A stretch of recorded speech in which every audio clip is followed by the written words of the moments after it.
Alright, I've got Walt and a college player synced up at impact on the ball, and because of the video quality on what we did the other night, and it's not going to be that great, but it'll at least show you and Walt a little bit about body angle and some things he's doing with his hands, etc.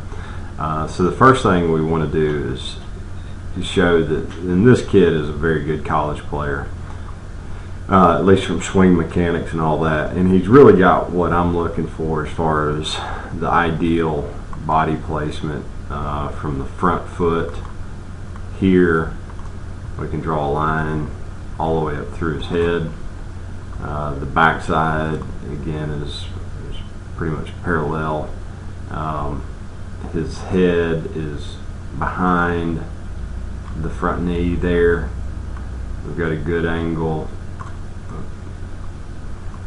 That's not so great. We got a good angle up through his knee right there. And his hands are in the right position, where one is behind the bat and the other one's on top of the bat. This upper arm's got good extension here. The lower arm's got this good angle here. So, and that's what we're really looking for. And just in comparison, we can look at Walt. And the other thing too is, you notice here we've got a stiff front leg, which is something that we've talked about. So I'll clear that out and look back here. For Walt, we've got this back leg is way overextended with an angle that's coming from the knee up. The front leg, again, we want to see it go on a straight line, and according to the other college player here, that line should be more at that type of an angle. One thing I'll show you when we start doing frame by frame is how this player's head actually starts here and actually moves back just a little bit, and with Walt we start back and we're moving forward, so we got too much going on this way.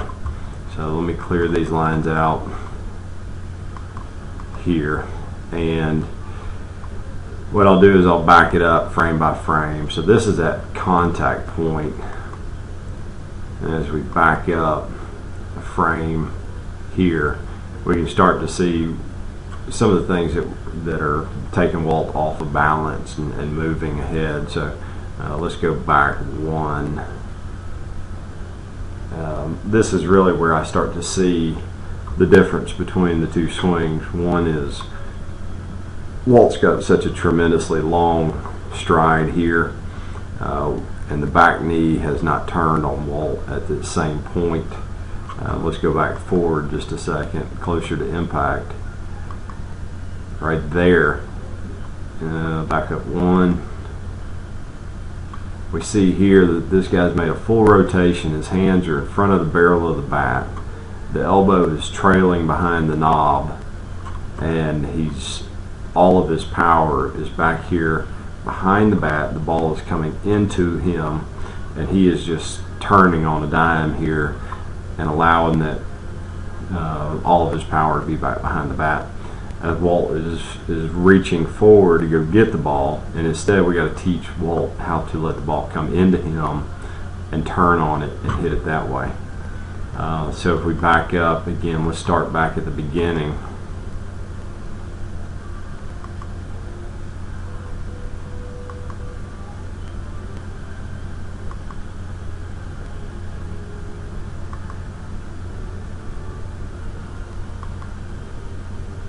Alright, so of course we're going to get that stride length changed up. We don't want to be more than 1.5, 2 times our shoulder width, and right now Walt appears to be probably 2.5 times.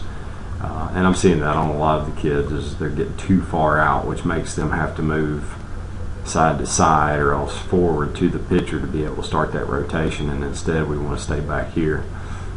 So when we look at let's take a look at this player's head here. If I can draw a circle.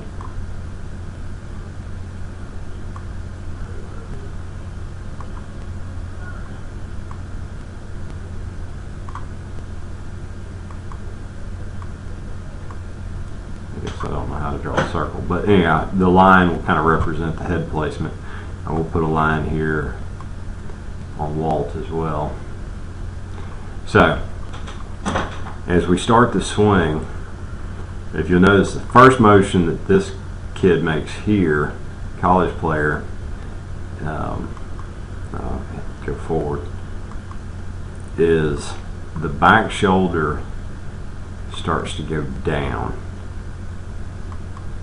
And his head is only going to change just a little bit. And you can see Walt, we've already moved forward about 6 or 8 inches.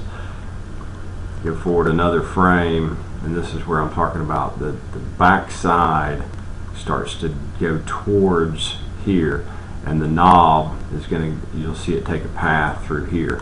Walt's in a good bat angle position here, but again, with the overreaching stride, it's going to take him too far. As the turn has already started to happen here on this back leg and here on these hands, Walt is still moving forward, so we're going to work on getting that taken care of. Now again, look at the difference between the head placement and how we're still in essence here, and Walt has moved at least 2 times the distance in his head that we're looking for. The first motion should be that the back knee is starting to go towards and the hands are starting to go, but instead we're still moving forward. And then here, how this kid is already making almost a complete turn, his knob has now gone from outside of his shoulder straight towards the pitcher here. His back knee's already coming up, his head placement is still the same, and we're still in this good line here, and we're about to go backwards even just a little bit. Again, we're continuing on Walt moving forward. This back knee can't turn, which means he can't get full hip rotation, which is also going to mean that the hands are going to be dragging. This front knee, as we learn to stabilize it the way this is, it creates an easier way for it to turn. And again, as now he is behind the ball, his hands are in front of the ball, the bat's behind. Head location is still here, if not back from that line that started from just a little bit. And here we're reaching out for the ball. The hands are way out, and he's having to kind of throw the barrel at it. This next frame kind of shows that at the impact point, and all the weight here is behind it versus kind of leaning forward and doing that. So those are kind of things that I'm going to be looking for. We'll get more in depth on the analysis part of it once he corrects a few of these major things that I'm going to be looking for. So we'll keep working. I just thought I'd share it.